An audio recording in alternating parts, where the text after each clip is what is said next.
Allahu Akbar, Allah.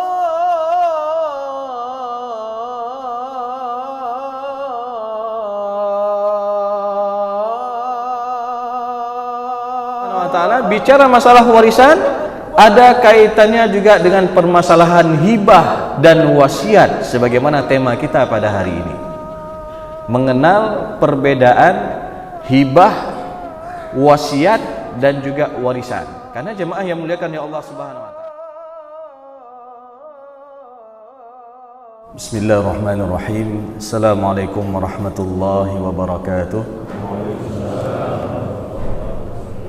Alhamdulillah alladzi bi ni'matihi tatimmus shalihat wa bi fadlihi tatanazzalul barakatu wal khairat wa bi taufiqihi tatahaqqaqul maqasid wal ghayat. Asyhadu an la ilaha illallah wa asyhadu anna Muhammadar Rasulullah. Allahumma salli wa sallim ala sayyidina Muhammad wa ala alihi wa sahbihi ajma'in. Amma ba'du. Kaum muslimin dan kaum muslimat, orang tua kami, guru-guru kami, sidang jamaah salat subuh yang dimuliakan oleh Allah Subhanahu wa taala.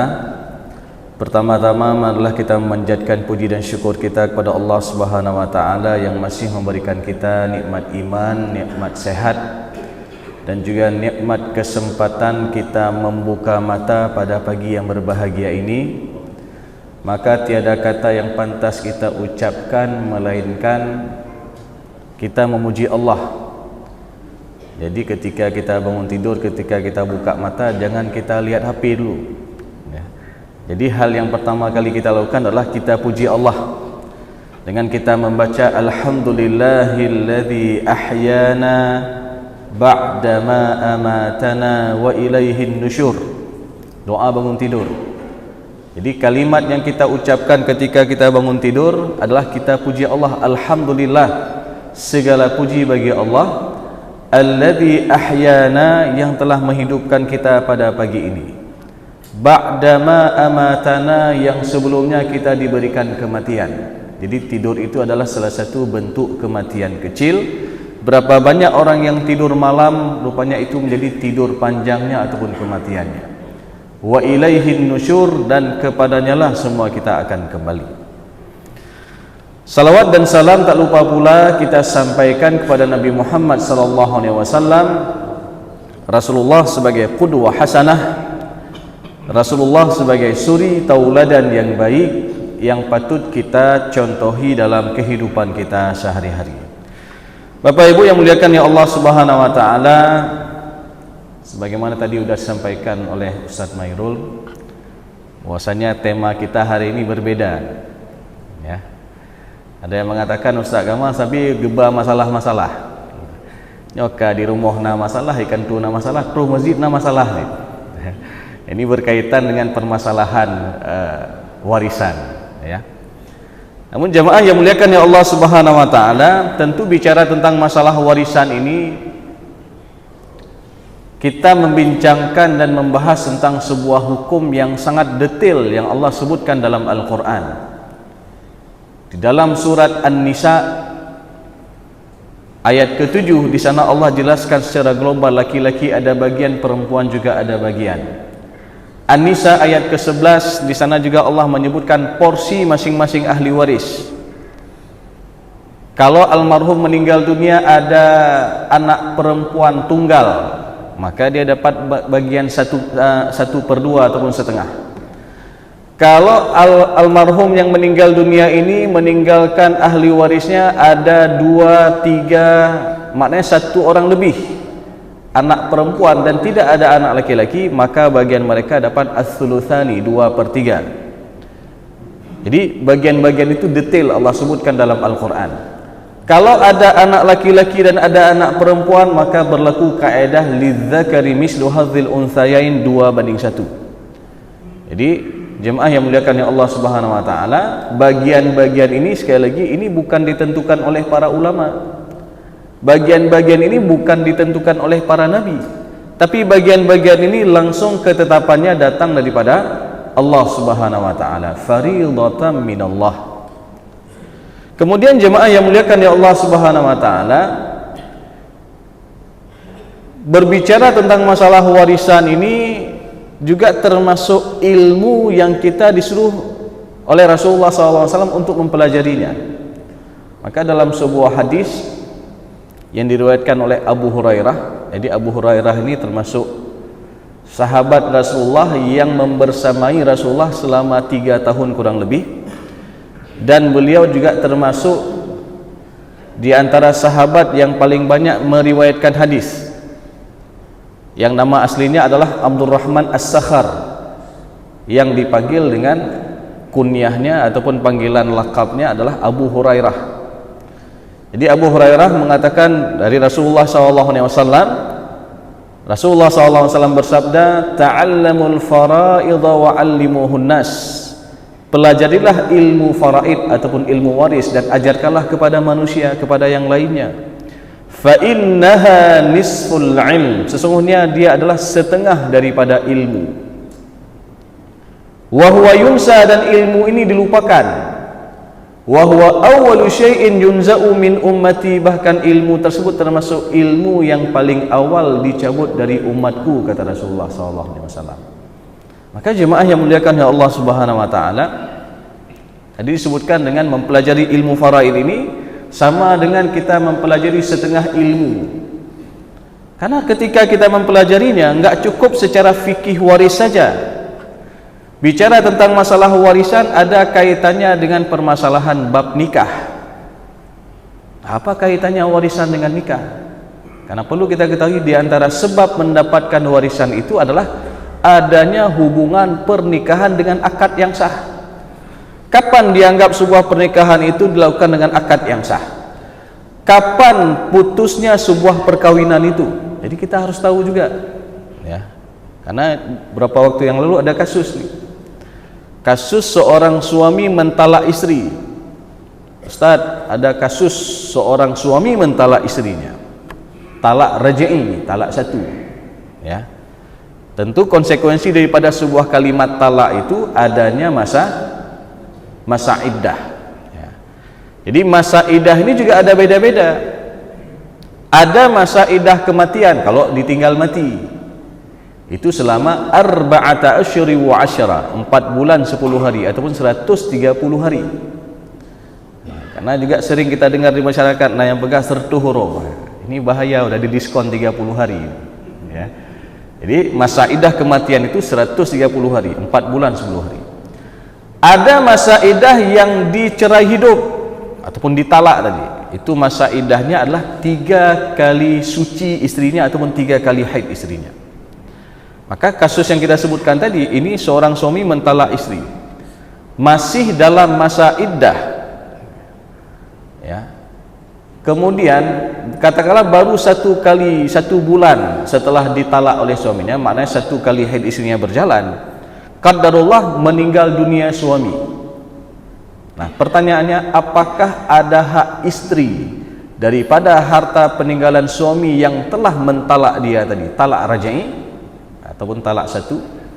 Maka dalam hal ini masih tetap saling mewarisi mereka. Karena di masa iddah ini belum putus hubungan suami istri.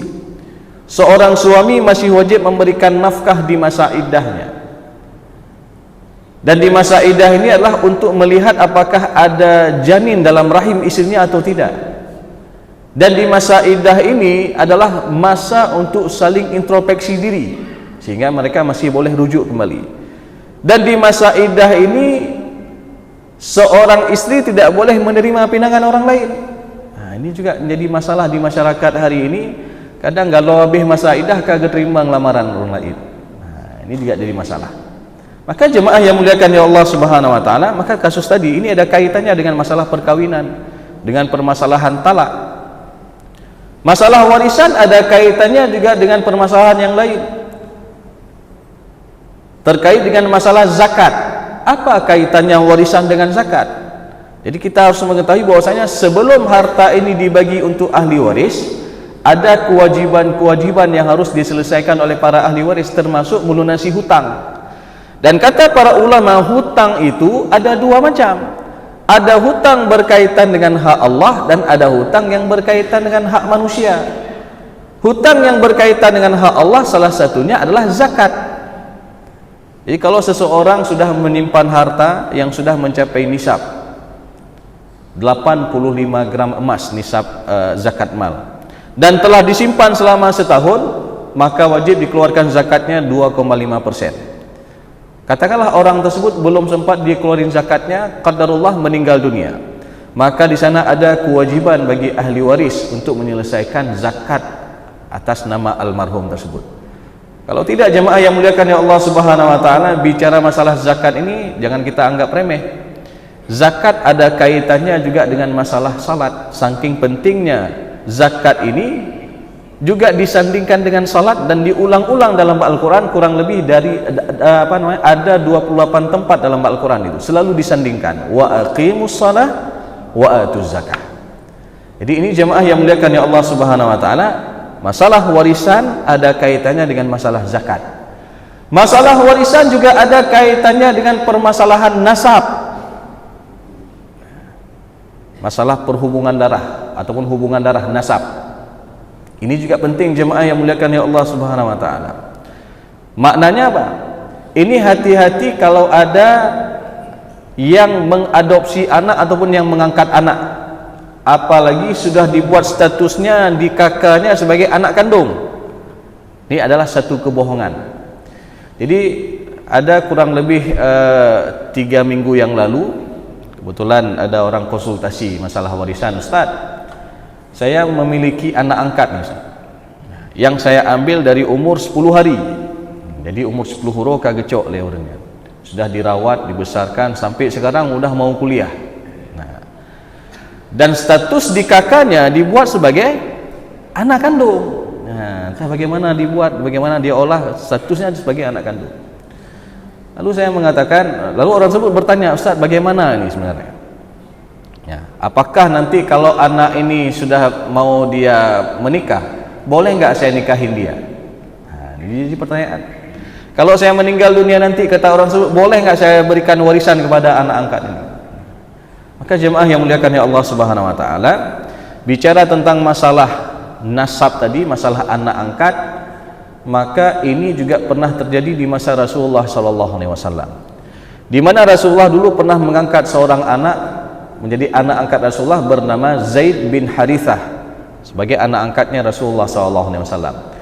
Dan saking dekatnya Zaid bin Harithah dengan Rasulullah SAW, sampai-sampai para sahabat itu memanggil dengan kalimat ataupun dengan kata Zaid bin Muhammad. Nah, dia kan lagi anak Nabi Muhammad, bukan lagi anak Harithah tadi, ya.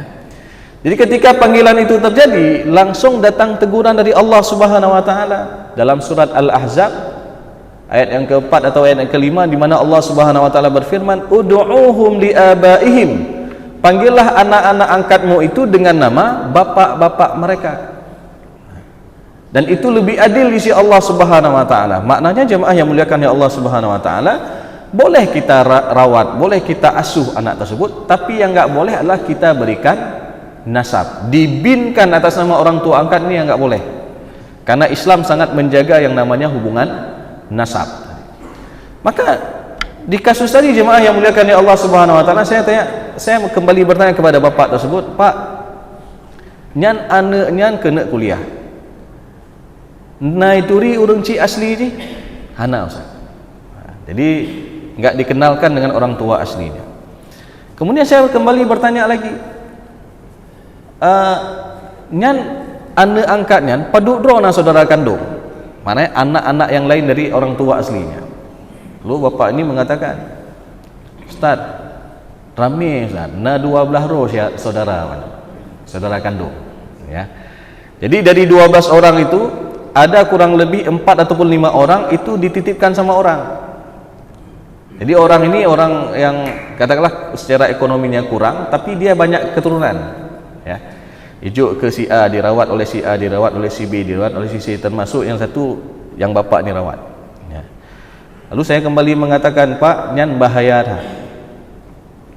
Apalagi dia yang pertama enggak kenal orang tua aslinya. Yang kedua, dia tidak mengenal saudara-saudara kandungnya. Ya. Ini bisa mengakibatkan nanti boleh jadi terjadinya perkawinan sedarah ataupun incest. Ya. Karena dengan kemajuan teknologi hari ini, kadang orang saling kenal mengenal, nggak taunya rupanya itu adalah adik kandung aslinya. Ya. Maka jemaah yang muliakan Allah Subhanahu Wa Taala, ini sudah terjadi di kota-kota besar, sudah banyak terjadi, dan ini tidak memungkinkan ataupun tidak mustahil akan terjadi juga di Aceh. Ya. Kalau sistem seperti ini, ketika orang menyembunyikan dan lain sebagainya, kadang orang lebih mempertimbangkan perasaan kepada hukum. Ya, ustaznya hanya mungkin kalau rawatnya kiban tu tak pegah dia iplung dan seterusnya. Ya, maka ini harus disampaikan secara bil hikmah, secara baik-baik. Ya, bahwasanya orang anak tersebut dia memiliki orang tua aslinya, dan kita suruh juga dia untuk berbuat baik kepada orang tua aslinya. Dan juga anak ini juga jangan lupa jasa bagi orang yang telah merawat dan membesarkan dia. Jadi setidaknya dia punya dua orang tua. Nah, ini kalau disampaikan secara baik tadi. Maka jemaah yang muliakan ya Allah Subhanahu Wa Taala, ini ada kaitannya dengan permasalahan nasab. Bicara masalah warisan ada kaitannya juga dengan ilmu yang lain, termasuk ilmu matematika dasar. Karena ada sebagian orang menganggap, oh ilmu agama, ilmu matematika. Ya. Padahal semua ilmu itu ada dalam Al-Quran. Bicara matematika dasar itu ada dalam Al-Quran. Ya. Ketika ditanya, ada nggak penjumlahan dalam Al-Quran, tambah-tambah dalam Al-Quran? Ada. Ya. Ketika kita membaca surat Al-Kahfi, ya.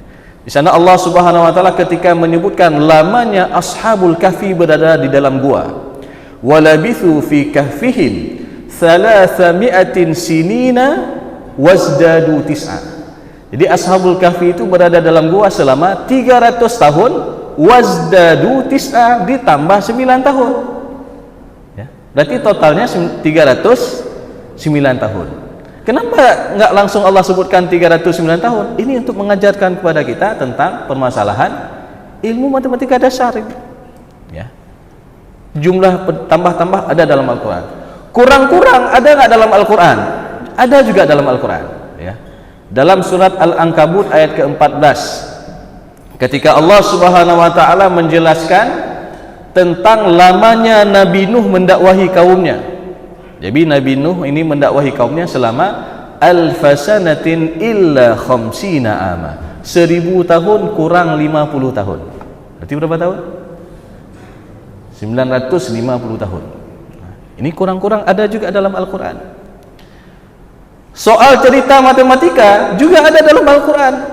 Ketika Allah Subhanahu Wa Taala menyebutkan di dalam surat Luqman tentang masa penyapihan, jadi masa menyusui.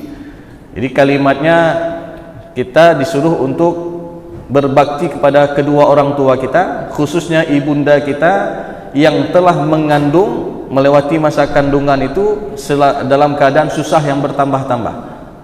Wa fisaluhu fi amain, dan menyapihnya selama 2 tahun. Ini dalam surat Luqman, ya, ayat ke-14.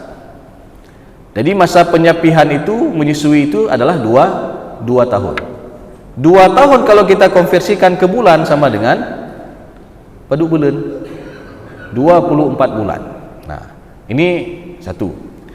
Lalu ketika kita lihat dalam ayat yang lain dalam surat Al-Ahqaf ayat ke-15, di sana Allah Subhanahu Wa Taala juga menjelaskan redaksinya hampir sama, wassainal insana biwalidayhi ihsana.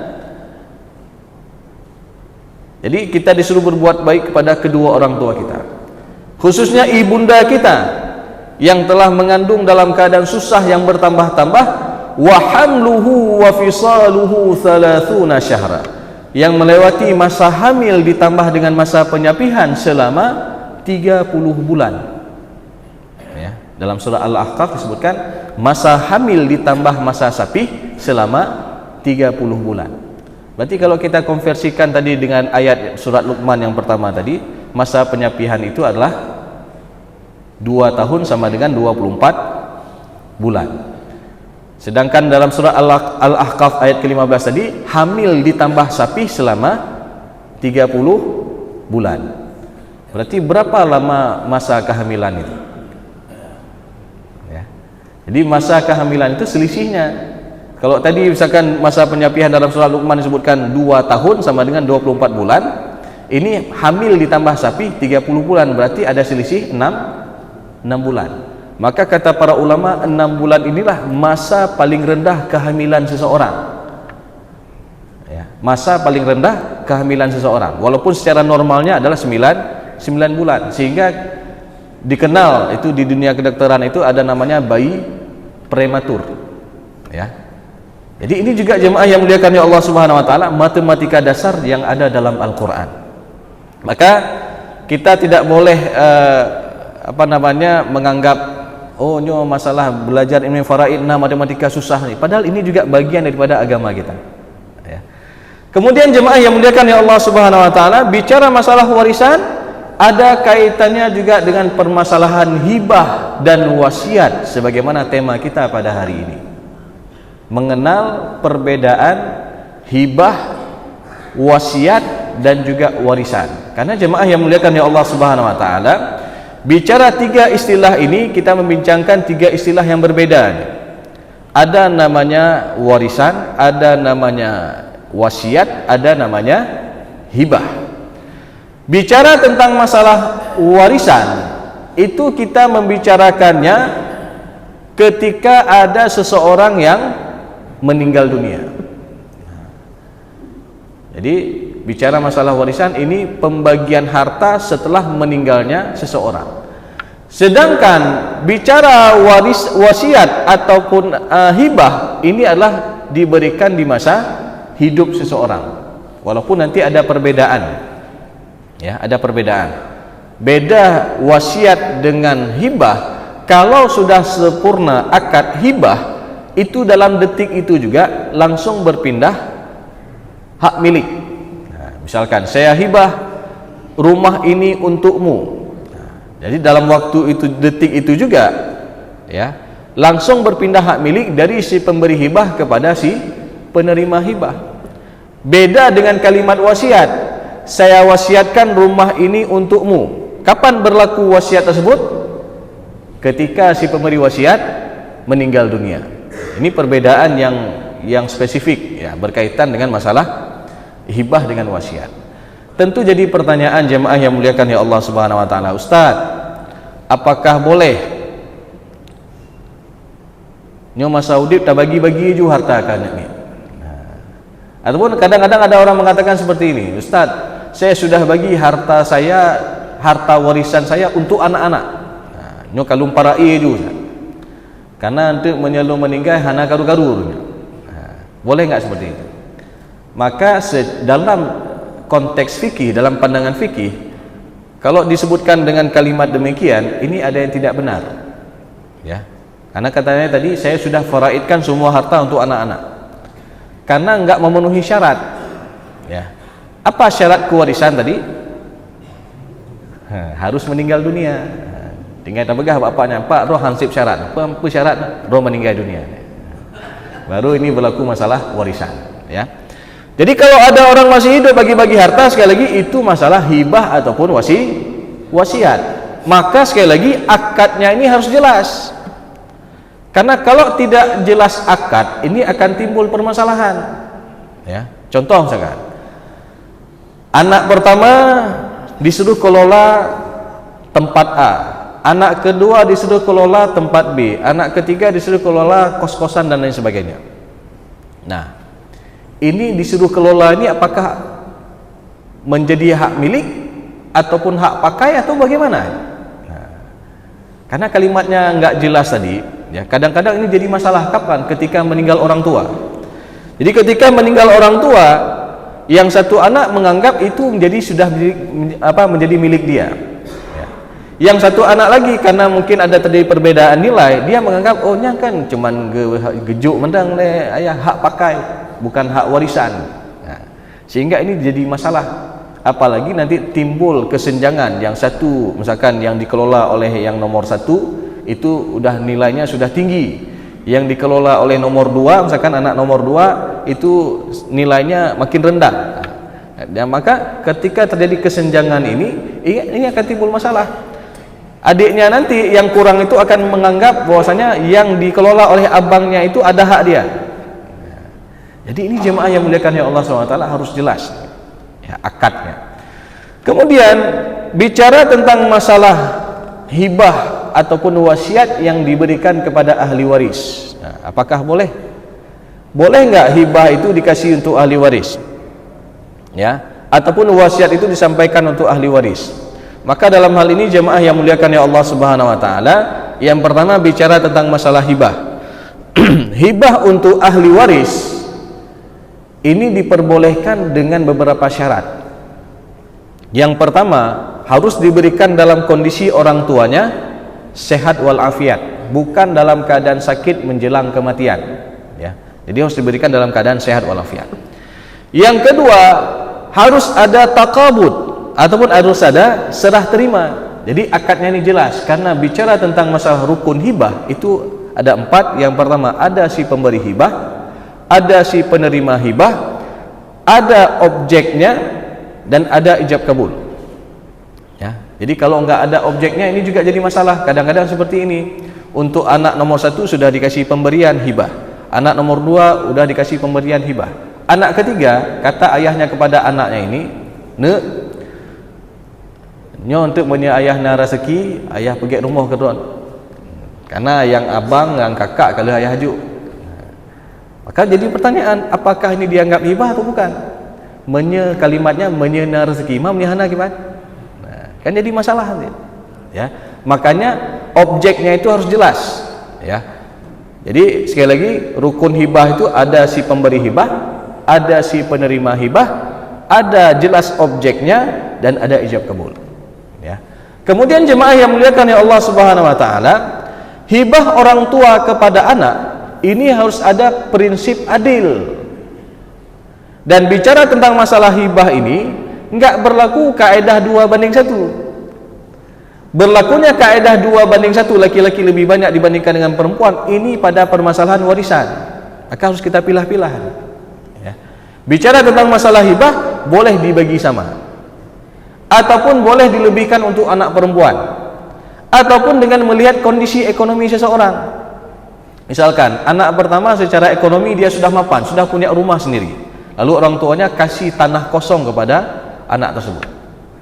Anak kedua melihat kondisi ekonominya mungkin agak sedikit kurang, ya, lalu orang tuanya dihibah satu tanah plus ada bangunan sedikit di atasnya. Itu sah-sah saja dalam pemberian hibah, ya. Yang jelas jemaah yang muliakan ya Allah Subhanahu wa taala, ini harus ada diberikan. Yang enggak boleh itu satu kasih satu enggak kasih.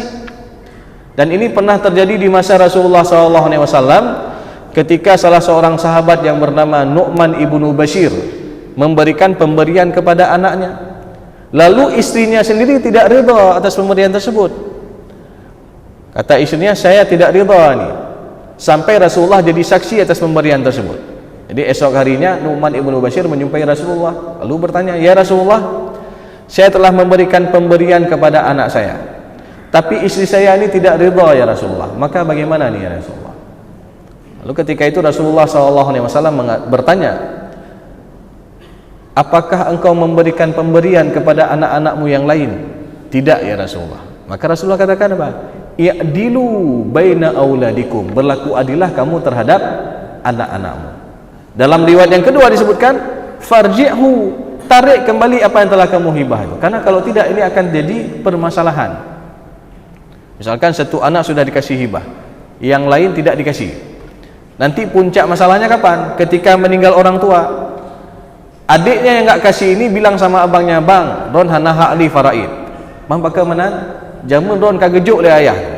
Kamu hana gejuk siapa? Ini jadi masalah. Lalu abangnya mengatakan, dek, lun kan hana lo laki, nya kan gejuk le ayah. Don nah hak si faraid, don hana ayah sih. Sehingga ini jadi masalah. Maka jemaah yang muliakan ya Allah Subhanahu wa taala, kalau ini dibawa ke ranah hukum, dibawa ke mahkamah syariah, ya, maka segala bentuk pemberian di masa hidup itu dilebur semua, dihitung sebagai nilai warisan. Nah, jadi yang kagejuk ke abang paduk nilai, yang dihitung sebagai nilai warisan. Setelah dihitung-hitung hak abangnya misalkan dapat 500 juta, yang diberikan oleh ayahnya tadi misalkan pas 500 juta, berarti dia nggak ada lagi hak faraid. Oh, kalaupun lebih dia harus tolak kepada ahli waris yang lain. Kalau kurang dia akan menerima kekurangan dari hibah yang sudah diberikan itu. Maka jemaah yang muliakan ya Allah Subhanahu wa taala, ini jadi harus ada prinsip adil. Kemudian juga bicara hibah orang tua kepada anak, ini tidak boleh ketika ada niat untuk mengharamkan hak daripada ahli waris yang lain daripada mendapatkan haknya. Contoh misalkan seperti ini. Nah, ane indang mendung, lalu dihibah semua harta buat anak perempuan ini dengan niat apa? Nyoba ecok lewali. Nah, jadi ini hati-hati jemaah yang muliakan ya Allah SWT. Kadang-kadang ketika kita niat nggak baik, ujungnya juga jadi nggak baik. Ini kita bicara daripada kisah nyata, ya. Jadi ada beberapa kasus yang seperti itu. Ada kebetulan seorang ibu, kebetulan suaminya sudah duluan meninggal dunia. Ibu ini punya satu orang anak perempuan, ya. Jadi sampai anak perempuan ini sudah menikah, masih tinggal satu rumah dengan mamanya, ya. Sampai dia sudah punya keturunan lagi, ada keturunan, ada cucu dari ibu ini, ya. Suatu hari anak tunggal perempuan ini bilang sama maknya, mak kan katuha, ya, menyajit rumah induknya, mak balik nan mentang sertifikat ke nan adik, kata anak perempuan ini. Karena nanti kalau mak meninggal, hai urusan dengan wali. Secara logika, ya juga akhirnya mamaknya pikir, akhirnya diuruslah, dibalik nama rumah, sertifikat rumah itu atas nama anak perempuannya.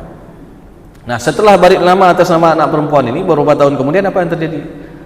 Qadarullah, rupanya duluan meninggal anak perempuan ini daripada mamanya. Jadi yang namanya ajal kan kita nggak tahu. Ajal ini nggak mesti tua, ya. Ajal ini bisa menimpa siapa saja, baik yang muda, yang sehat, ya, nggak mesti sakit, ya. Maka jemaah yang muliakan ya Allah SWT, ketika itu tinggallah ibu ini dengan menantunya dan ada cucunya. Nah, suatu hari entah kenapa nggak pas dengan menantu, ya, mungkin tidak tinggal cucu, ya, kayak pehek enek dengan cucu, ya, ditinggalkan, akhirnya nggak pas sama menantunya. Menantunya waktu itu pun lagi nggak pas kepala. Lalu apa yang terjadi? Diusir ibu itu dari rumah itu, ya, karena dianggap rumah itu sudah jadi milik ya suaminya ini, karena ada keturunan tadi, ya. Jadi jemaah yang muliakan ya Allah SWT, waktu itu saya kembali tanya sama orang yang cerita tadi, man pak ho gejak urangnya, maknya ibunya ho gejak, ho musa bagoknya kagitubi di rumahnya. Nah, ini terjadi jemaah yang muliakan ya Allah SWT. Walaupun secara hak faraid ada hak ibu sebesar 1/6, ya. Karena kenapa? Almarhum ada keturunan, ya. Jadi bukan berarti dengan adanya keturunan dari si anak yang meninggal tadi menghalangi orang tuanya, tidak. Jadi kalau almarhum meninggal dunia ada keturunan dan almarhum ini masih hidup orang tuanya, maka orang tuanya itu juga masih ada hak, yang mana haknya disebutkan dalam surat An-Nisa ayat ke-11. Wali abawaihi likulli wahidin minhuma sudusu mimma taraka in kana lahu walad. Jadi untuk kedua orang tua daripada almarhum, masing-masing mereka dapat bagian 1/6 in kana lahu walad, ketika almarhum yang meninggal dunia ini ada keturunan. Ini jemaah yang muliakan ya Allah SWT, kasus pertama. Kasus kedua juga, dan ini terjadi, ada orang tua kasih hibah semua harta buat anak perempuannya, sampai rumah induk dibalik sertifikat atas nama anak perempuannya. Lalu apa yang terjadi? Tadi dengan niat apa? Nyan becok lewali, ya. Lalu apa yang terjadi? Ya, alhamdulillah orang tuanya panjang umur, tapi dalam keadaan dia sudah sepuh, mandum harus di atas kasur, harus pakai pampers dan seterusnya. Nah, dalam merawat orang tua ini, anak-anak ini semua setengah-setengah hati. Yang kak telefon adik, "Dik, jaga ayah ya." Kak na acara, "Oh kak hanjit nona rapat, nona acara arisan dan seterusnya." Intinya dalam merawat orang tuanya pun setengah-setengah hati. Dan ini berlangsung kurang lebih hampir 1,5 tahun. Lalu akhirnya apa yang terjadi? Anak-anak ini sepakat untuk dititipkan orang tuanya ke panti jompo. Jadi lihat, sayang kali orang tua sama anak kasih semua harta, belum tentu anak ini kasih manfaat untuk orang tuanya. maka dalam pemberian hibah ini jemaah yang muliakan ya Allah SWT, enggak boleh juga kita kasih semua harta, karena kita juga masih hidup, ya. Jangan sampai kejadian kayak pertama tadi dikuasai oleh menantu, ya. Jadi ini jemaah yang muliakan ya Allah SWT tentang masalah hibah tadi. Lalu yang kedua, berkaitan dengan permasalahan wasiat. Tadi ada syarat-syarat hibah untuk ahli waris, ya. Tadi syaratnya yang pertama harus dia diberikan dalam kondisi sehat, yang kedua harus ada takabut, serah terima, yang ketiga harus ada prinsip adil, yang keempat tidak ada niat untuk menghalangi hak daripada ahli waris yang lain, ya. Karena sekali lagi jemaah yang muliakan ya Allah SWT, memang ada wali-wali yang tidak tanggung jawab. Nah, jadi ada wali-wali yang tidak tanggung jawab. Seperti ini ada kasusnya ini, ya. Wate masa hudib almarhum hantam ya kala anak kumun. Nah, wate kamu meninggal katro. Ya. Teh hak kamu hak walinya jadi masalah juga, ya. Ini kebetulan ada kasus beberapa waktu yang lalu di daerah Ketapang tuh, ya. Jadi meninggal seorang suami, ya, meninggalkan istri dan ada anak perempuan tunggal satu orang dan ada wali. Kebetulan mereka dari keluarga yang ekonominya menengah ke bawah. Suaminya dia kerja sebagai tukang, istrinya ini dia menggosok dan menyuci di rumah-rumah tetangga. Dia punya anak perempuan satu orang, ya. Lalu ketika meninggal dunia suaminya, di hari ke-7 datang wali dari kampung. Nah, dia minta, "Teh hak kamu hak wali." Sehingga syok istrinya, ya. Waktu itu dia mengatakan dia menyelagainya tahui tengku imum, tahui perangkat desa untuk selesaikan masalah.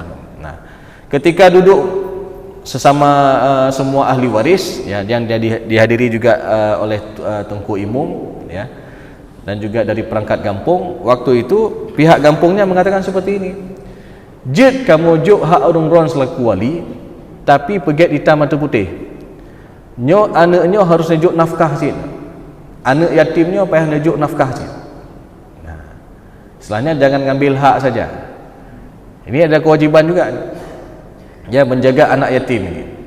Lalu setelah konsep surat dibuat, apa yang terjadi? Pihak walinya nggak mau tanda tangan. Nah, berarti ini ada indikasi bahwasanya mereka ingin ngambil hak saja tanpa melakukan kewajiban-kewajiban. Kalau ya cok hak ya orang kampung deh, ya. Anak ini terlantar ini, ya.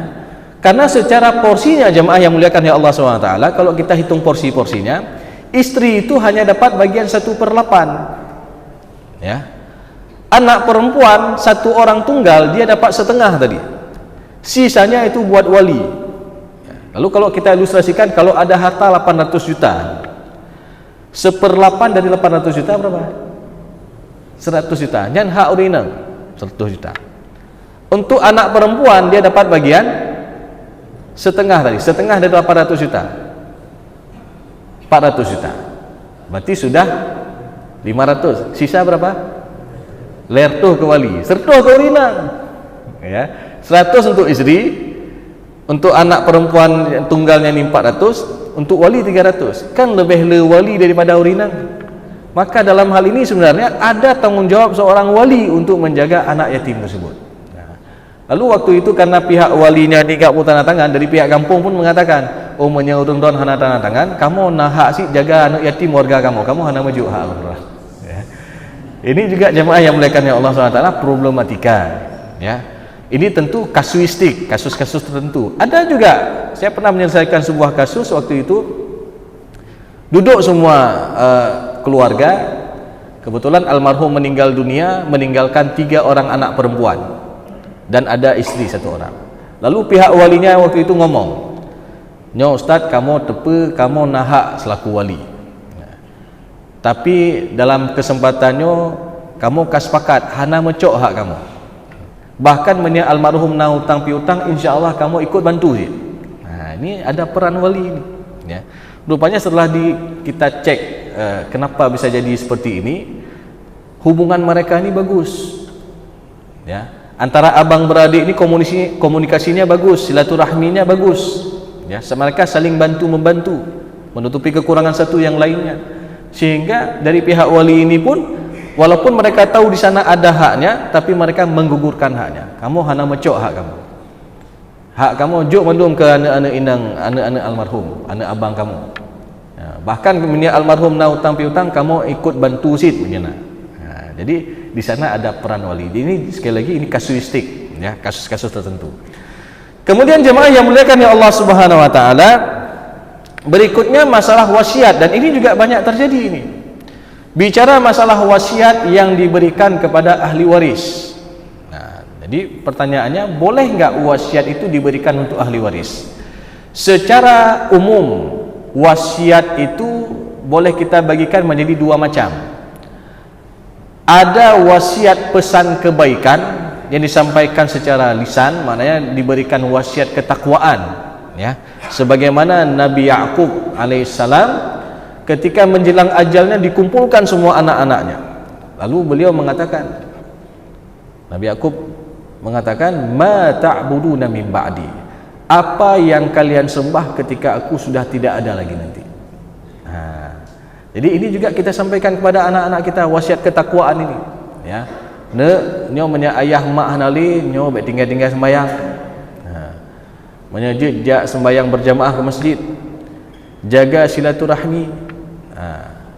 Karena ada juga sebagian orang, ya, ketika tidak disampaikan wasiat seperti itu, mereka hanya orientasinya harta terus. Ya.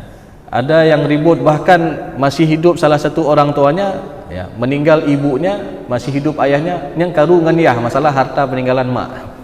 Ya, ini juga ada terjadi jemaah yang muliakan ya Allah SWT. Maka dalam hal tadi wasiat-wasiat kebaikan ini harus sering disampaikan, ya, karena beda kondisi kita sampaikan dalam keadaan normal dengan kondisi kita sampaikan ketika kita menjelang kematian. Misalkan kita bangunkan anak kita, nek bedah sembahyang dalam kondisi sehat kita, itu beda ketika kita sampaikan dalam kondisi sakit menjelang kematian. Ya.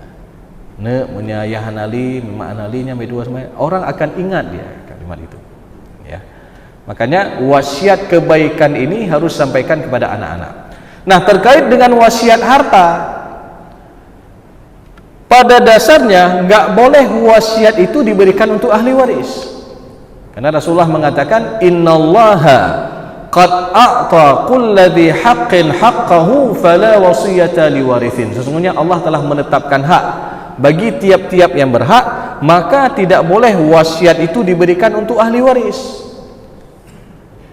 Karena kenapa? Ahli waris sudah Allah tetapkan hak-haknya dalam Al-Quran. Ada yang dapat bagian setengah, sepertiga, seperempat, dan seterusnya tadi. Ya. Jadi wasiat itu sebenarnya untuk siapa juga? Untuk selain ahli waris. Untuk anak angkat boleh kasih wasiat, ya. Untuk anak tiri boleh kasih wasiat, karena dia bukan termasuk ahli waris. Contoh misalkan seorang laki-laki menikah dengan seorang janda yang sudah ada anak dari suami sebelumnya, anak bawaan. Nah, setelah mereka menikah belum ada keturunan, meninggal dunia suami. Pertanyaannya, apakah untuk anak bawaan dari istrinya tadi dapat hak warisan? Tidak, karena nggak ada hubungan darah. Yang ada hubungan dia menikah dengan mamaknya saja, sehingga mamaknya saja yang dapat warisan sebagai istri daripada almarhum. Ya. Sedangkan anak bawaan dari istrinya tadi itu boleh diberikan pemberian hibah ataupun wasiat. Ya, boleh. Wasiat juga boleh diberikan untuk kemaslahatan umat. Kasih buat masjid, nyanjit wasiat. Kasih buat lembaga pendidikan agama, boleh kasih wasiat seperti itu. Tapi sekali lagi jemaah yang muliakan ya Allah Subhanahu wa taala, wasiat untuk ahli waris ini tidak dibolehkan kecuali atas dasar kesepakatan semua ahli waris. Nah, kadang ada kasus yang terjadi di masyarakat, sebelum meninggal dunia dibuat surat wasiat. Almarhum buat surat wasiat. Untuk anak pertama dapat item ABC, anak kedua ABC, anak ketiga ABC.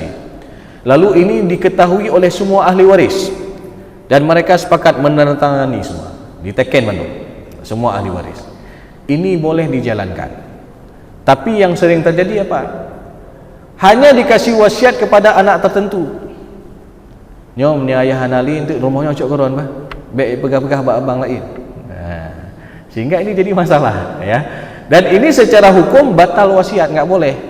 Karena sejatinya jemaah yang muliakan Allah SWT, bicara wasiat itu peruntukannya adalah untuk selain ahli waris. Boleh diberikan untuk ahli waris atas dasar kesepakatan semua ahli waris. Nah, ini dia. Kemudian jemaah yang muliakan Allah Subhanahu wa taala, dalam membuat surat wasiat, ya, ini kalimatnya harus jelas dan enggak boleh mengandung dua makna atau lebih. Ini ada kasus. Ini seperti tadi sudah dibuat surat wasiat untuk anak pertama dapat item ABC, anak kedua ABC, anak ketiga ABC. Lalu ada satu item dibuat apa? Satu tanah seluas sekian ratus meter yang berada di lokasi A dibagi untuk 5 orang anak. Kebetulan anaknya ini ada 5. Ada 3 laki 2 perempuan. Nah, ketika itu mereka sudah sepakat, dah tanda tangan semua. Meninggal orang tua, lalu tanah ini mau dieksekusi, ada yang mau beli, ya. Kemudian oleh abang yang paling tua, ketika dia menerima uang muka yang mau beli tersebut, ya, uang muka itu, uang DP itu dibagi semua rata untuk adik-adiknya, ya. Ketika pelunasan, ya, tanah ini dibeli oleh seseorang. Ketika pelunasan, protes satu anak laki-laki dengan mengatakan apa? Bang, nyo hanjit ni dah bagi rata, pakan harus tak bagi sesuai dengan syariat. Nah, kata adiknya mertuan. Sehingga didengar oleh yang perempuan. Nah, yang perempuan udah ribut-ribut. Nyo hana, nyo kiban itu kalau sepakat je mah. Nyo bagi rata. Nah, akhirnya mereka duduk kembali. Nyo taduk loh. Duduklah. Waktu itu yang nomor 2 ini bilang lagi sama yang perempuan, "Aci baca si gadek suratnya." Bacalah. Tanah yang ada di lokasi A seluas sekian ratus meter dibagi untuk 5 orang anak. Aci baca si kata le. Bacalah, diulang lagi. Tanah yang ada di lokasi A seluas sekian ratus meter dibagi untuk 5 orang anak. Nah, itulah hinan bagi rata. Hana. Nah, jadi abangnya mengatakan, "Nyo harus bagi sesuai dengan syariat." Nah, jadi masing-masing mereka menerjemahkan sesuai dengan keuntungan masing-masing. Yang laki-laki menerjemahkan dibagi 5 orang anak ini dibagi sesuai dengan syariat, karena dia lebih banyak dapat 2 banding 1. Sedangkan yang perempuan menerjemahkan dibagi untuk 5 orang anak ini dibagi sama, dibagi rata. Sehingga gara-gara kalimat ini tidak jelas, karu antara abang beradik yang laki-laki dan perempuan ini ribut. Yang sangat kita sedihkan, sampai-sampai mereka tidak lagi silaturahim. Roraya pi hana ajak kunjung li. Ya. Jadi ini fitnah harta ini luar biasa. Maka jemaah yang muliakan ya Allah Subhanahu wa taala, ya, sebagaimana kita sebutkan tadi, masalah wasiat ini boleh diberikan untuk ahli waris atas dasar kesepakatan daripada semua ahli waris. Nah, untuk selain ahli waris, boleh nggak dikasih semua harta? Karena ini ada kasus juga. Ada orang tua, kebetulan dia tidak punya keturunan, tapi dia punya anak angkat. Lalu dia hibahkan semua harta buat anak angkat ini. Sedangkan orang tua ini, dia masih punya adik kandungnya. Jadi masalah ketika meninggal dunia orang tersebut, ya, anak angkatnya ini sudah mengklaim, menganggap rumah itu semua adalah untuk dia, karena dia kagak pegang mandum harta juk ke anak angkatnya.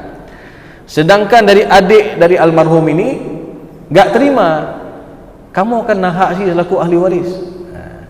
Sehingga dalam kasus ini boleh nggak diwasiatkan semua harta? Maka ini tidak boleh. Wasiat itu diberikan batasan maksimal sebesar 1/3 berdasarkan hadis Sa'ad bin Abi Waqqas. Ketika itu beliau dalam keadaan sakit, lalu dikunjungi oleh Rasulullah SAW dan bertanya, "Ya Rasulullah, ana dzu malin, saya seorang yang hartawan ya Rasulullah, dan saya tidak punya keturunan kecuali hanya seorang anak perempuan saja. Boleh enggak saya wasiatkan 2/3 daripada harta saya untuk kemaslahatan umat?" Maknanya dia ingin menyampaikan hampir 70% daripada hartanya dia mau sedekah buat kemaslahatan umat. Lalu Rasulullah katakan enggak boleh. 50%-nya ya Rasulullah, setengahnya enggak boleh juga. 1/3-nya ya Rasulullah. Lalu Rasulullah katakan apa? Ats-tsuluts wa ats-tsulutsu katsir. 1/3 dan 1/3 itu sudah sangat banyak. Innaka intadzar warathaka aghniya khairum min an tada'hum 'alatan yatakaffafuna an-nas. Jadi jikalau engkau meninggalkan ahli warismu dalam keadaan berkecukupan, itu lebih baik daripada engkau meninggalkan ahli warismu dalam keadaan papa meminta-minta. Maka jemaah yang muliakan ya Allah Subhanahu wa taala, ini ada batasan maksimal wasiat. Boleh wasiat itu diberikan lebih daripada sepertiga atas dasar kesepakatan ahli waris. Kalau ahli warisnya tadi sepakat, oh hanapa kamu pihna rezeki ro dan bah gejuk ke anak angkatnya mandung, boleh. Tapi kalau mereka enggak setuju, bukan berarti batal wasiat juga. Wasiat itu tetap dilaksanakan dengan mengambil batasan maksimal, yaitu 1/3. Jadi ini juga banyak terjadi jamaah yang muliakan ya Allah SWT. Ladung orang kagak pernah wasit untuk anak angkat ataupun untuk kemaslahatan umat 1/3, tapi oleh ahli waris tidak menjalankannya. Ini bahaya nih. Maka disebutkan dalam surat Al-Baqarah ayat 181 disebutkan faman baddalahu ba'dama sami'ahu fa innama ithmuhu 'alal ladzina yubaddiluna. Jadi barang siapa yang merubah wasiat setelah dia mendengarkan wasiat tersebut dengan catatan wasiat ini tidak bertentangan dengan syariat, maka berdosalah orang yang merubah wasiat tersebut ataupun tidak menjalankan wasiat tersebut. Ya. Lalu kalau ada yang tanya, Ustaz, pernah wasiat yang hana sesuai dengan syariat? Ada enggak wasiat yang tidak sesuai dengan syariat? Ada. Tadi wasiat yang tidak disepakati oleh semua ahli waris. Wasiat ini disampaikan kepada ahli waris, tapi tidak diketahui oleh ahli waris yang lain. Ataupun contoh misalkan seperti ini, ada orang tua mengatakan kepada anak-anaknya, nyo rumah induknya bek bublo-bublo apa? Nah, ini kan sering kita dengar. Rumah induk ini kalau ayah mak meninggal jangan jual-jual. Ini rumah tempat kalian kumpul, rumah tempat kalian silaturahim. Nah, karena ini hak fitu orang tua, anak-anak diam semua. Ya. Hana gebe si lian ni, tapi i mendang. Ya. Timbul masalah kapan nanti? Ketika meninggal orang tua. Karena kita tahu anak-anak yang ditinggalkan oleh almarhum itu secara ekonomi enggak sama. Ada yang mapan, ada yang kurang. Nanti suatu waktu pasti ada yang minta nih, yang kurang ini dia akan minta sama abangnya, bang, ini dari rumah mak nah hak lun, Pak. Lun perlepeng, anak tamang kuliah, anak tamang sekolah dan seterusnya. Ya. Lalu abangnya karena dia mapan, dia langsung tarik garis, dek, nyo wasit urang cik dan nyo hana pulo-pulo. Nah, maka ini mana harus dijalankan? Yang satu mempertahankan wasiat, yang satu minta hak faraid. Maka dalam hal ini berlaku kepada hukum awal tadi, bahwasanya enggak boleh wasiat itu untuk ahli waris. Boleh untuk ahli waris atas dasar kesepakatan daripada semua ahli waris. Jadi ini jemaah yang muliakan ya Allah Subhanahu wa taala, karena sekali lagi bicara tentang masalah warisan, hibah dan wasiat ini memang kita membincangkan tentang masalah yang enggak akan habis-habisnya. Selama di sana ada yang meninggal dunia, ada harta yang ditinggalkan dan ada ahli waris yang tinggal.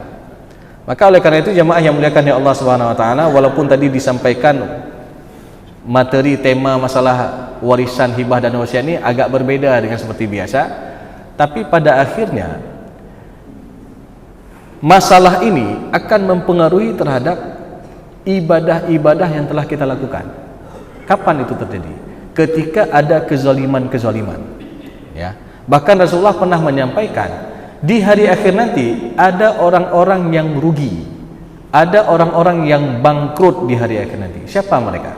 Rasulullah SAW mengatakan, al-muflisu min ummati ya'ti yawmal qiyamati bi salatin wa siyamin wa zakah. Orang yang bangkrut dari umatku di hari akhir nanti, mereka akan banyak bawa pahala salat, mereka termasuk orang yang banyak bawa pahala puasa, banyak bawa pahala zakat, sedekah dan amal-amal yang lainnya. Tentu jadi sebuah pertanyaan, bahkan orang yang kebangkrut, padahal orang itu secara hablum minallah jeroh dah. Orang itu secara hablum minallah bagus sekali, dia rajin salat, rajin puasa, sedekah, zakat dan seterusnya. Kenapa dia jadi bangkrut? Rupanya ketika dilihat secara hablum minan nas, dia suka menzalimi orang lain. Bahkan Rasulullah katakan, qad syatama hadza wa qadhafa hadza wa akala mala hadza wa daraba hadza wa safaqa dama hadza. Jadi ada 5 jenis bentuk kezaliman yang Rasulullah sebutkan dalam hadis ini. Yang pertama, banyak terjadinya pertengkaran antara orang. Ini kezaliman pertama, ada orang yang bertengkar. Yang kedua, ada orang saling memfitnah. Yang ketiga, ada orang yang memakan hak orang lain. Yang keempat, ada orang yang suka pukul-pukul orang lain. Yang kelima, ada yang sampai tumpah darah terhadap orang lain. Jadi kalau kita mau menghayati jemaah yang muliakan ya Allah Subhanahu wa taala, 5 bentuk kezaliman ini kadang-kadang ini terjadi dalam satu masalah, yaitu dalam masalah sengketa warisan. Yang pertama, ribut-ribut antara abang beradik. Yang kedua, saling fitnah di antara mereka. Abang tuduh adik sudah jual harta peninggalan orang tua, lalu adiknya mengatakan, "Bang, pereh bang, jamun watai kamu ubud dron kawai na publo harta ayah." Nah, ini kan sudah saling memfitnah mereka. Sehingga yang ketiga, ada di antara mereka yang makan yang bukan haknya. Dia tahu di situ ada hak saudaranya, tapi dia makan juga. Dia tahu di situ ada hak anak yatim, tapi dia makan juga. Dan yang keempat, ada yang sampai gara-gara ribut masalah warisan ini, ada yang sampai pukul-pukul. Ada seorang adik tampar kakaknya gara-gara ribut masalah warisan. Ya, sampai kasus ini dibawa ke kantor polisi. Terus kantor polisi, adiknya ini yang tampar kakaknya harus masuk penjara ada beberapa minggu lah. Ya, yang gara-gara masalah warisan. Nauzubillah, ada yang sampai tak parang, tumpah darah. Sehingga jemaah yang muliakan ya Allah Subhanahu wa taala, di hari akhir nanti apa yang terjadi? Kata Rasulullah sallallahu alaihi wasallam, "Fayu'ta hadza min hasanatihi wa hadza min hasanati." Akan diambil pahala-pahala kebaikannya tadi. Tadi dia banyak bawa pahala salat, puasa, zakat dan amal-amal yang lainnya. Diambil pahalanya itu, lalu ditransfer kepada orang-orang yang pernah dia zalimi sesuai dengan kadar kezalimannya. Kalau yang dizalimi ini besar, maka besar juga amalan pahala yang telah dikumpul itu ditransfer kepada orang yang pernah dia zalimi. Kalau yang dizalimi ini kecil, tapi ramai orang yang dizalimi, maka boleh jadi di hari akhir nanti sampai-sampai Rasulullah mengatakan lanjutan hadisnya ini, fa in faniyat hasanatuhu qabla ayuqda ma alaih, apabila pahala-pahala kebaikan ini sudah habis, lalu dilihat lagi dia pernah buat zalim kepada orang lain lagi, maka kelak dia akan menanggung dosa orang yang pernah dia zalimi tersebut. Thumma turiha finnar, kemudian dia dicampakkan ke dalam api neraka. Nauzubillahi min zalik. Maka oleh karena itu jemaah yang muliakan ya Allah Subhanahu wa taala, tentu dalam kesempatan ini hikmah yang bisa kita ambil apa? Kita jaga 2 bentuk ketakwaan tadi. Takwa secara hablum minallah ini kita jaga, dan takwa secara hablum minan nas ini juga kita jaga. Juga ini ada kaitannya dengan masalah warisan. Jangan sampai kita memakan hak orang lain. Jangan sampai kita bersumpah. Kadang-kadang ada orang berani bersumpah dia bawa nama Allah untuk zalim terhadap hak orang lain. Karena kalau kita lihat urutan ayat di dalam Al-Quran tentang masalah ayat warisan, tadi kita mengatakan mulai ayat ke-6, An-Nisa ayat ke-6 itu tentang masalah wali tadi, ada peran wali. An-Nisa ayat ke-7 di sana Allah jelaskan laki-laki ada bagian, perempuan juga ada bagian secara umum. An-Nisa ayat ke-8 itu Allah menjelaskan ketika pembagian warisan ada kerabat, fakir, miskin dan lain sebagainya, farzuquhu min, tajuk sid hak kurangnya. Makanya ini juga diadopsi dalam hukum adat kita. Jadi bab hukum adat hanya menyena majlis pembagian harta warisan, ya, yang dihadiri oleh pihak kampung yang payah juk ke orang kampung sid. Bahkan nada dengar apa? Nahak raheng. Nahak dengarnya payah tajuk sid, ya, yang ada dalam majlis tersebut. Nah, ini sumbernya, ini ada kaitannya dengan An-Nisa ayat ke-8 tadi. An-Nisa ayat ke-9 tentang kita harus khawatir ketika kita meninggalkan generasi kita, generasi yang lemah. Lemah dari segi imannya, lemah dari segi takwanya, lemah dari segi ekonominya juga. Ya. Kemudian An-Nisa ayat ke-10 tentang bahaya memakan hak anak yatim. An-Nisa ayat ke-11 tentang bagian porsi anak-anak dan porsi untuk orang tua daripada almarhum. An-Nisa ayat ke-12 tentang porsi suami istri. An-Nisa ayat ke-13 adalah balasan bagi orang-orang yang ikut perintah Allah. Jadi ketika ada orang ikut perintah Allah, dia dapat 3 keutamaan. Yang pertama, dia masuk syurga, ya. Kemudian kekal dia di dalamnya, dan itulah kemenangan yang besar. An-Nisa yang ke-14 kita lihat. Wa may ya'sillaha wa rasulahu, barang siapa yang bermaksiat kepada Allah dan Rasulnya, wa yata'adda hududahu, dan melampaui batasan ketentuan Allah dengan menzalimi hak orang lain, memakan hak saudaranya, memakan hak anak yatim dan seterusnya, maka ancamannya juga 3. Yang pertama apa? Yudkhilhu naran, dia masuk neraka. Khalidan fiha, kekal dia di dalamnya. Walahu adzabun muhin, dan baginya azab yang menghinakan. Coba kita bayangkan. Jadi jangan kita anggap remeh masalah sengketa warisan ini. ketika kita menzalimi orang lain, itu ancamannya 3 tuh. Dia masuk neraka, kekal dia di dalamnya, dan dia dapat azab yang na'udzubillah min dzalik. Ada yang bilang seperti itu. Nyan watihan tehah-bah. Ada orang yang mengatakan seperti ini. Nyan udah khatamallahu ala qulubihim wa ala sam'ihim wa ala absarihim. Jadi kan tutup mata hati menurut, ya. Jadi seakan-akan masuk neraka ini macam pergi sauna, kata, ya. Padahal kalau kita lihat masuk neraka itu paling rendah ketika kita injakkan lantainya mendidih otak kita. Dan jangan kita anggap cuma sebentar. Dalam surah As-Sajdah itu disebutkan hitungan 1 hari akhirat sama dengan ka'alfi sanatin mimma ta'uddun, sama dengan 1000 tahun kita hidup di dunia, ya. 1 hari akhirat 1000 tahun kita hidup di dunia. Maka kalau kita lihat hari ini hitungan Masehi kita dari awal Masehi sampai hari ini itu 2025 kita hari ini. Berarti kalau kita konversikan kepada hari akhirat dari awal Masehi sampai hari ini itu hitungannya baru 2 euro. Karena 1 hari akhirat 1000 tahun kita hidup di dunia, ya. Maka jemaah yang muliakan ya Allah Subhanahu wa taala, jangan sampai kita menggadaikan kehidupan akhirat yang kekal abadi ini dengan kehidupan dunia yang sementara. Maka oleh karena itu kita jaga harta kita. Jangan sampai kita memakan harta yang haram, yang bukan hak kita, karena sejatinya setiap harta yang kita miliki ini akan diminta pertanggungjawaban oleh Allah Subhanahu wa taala.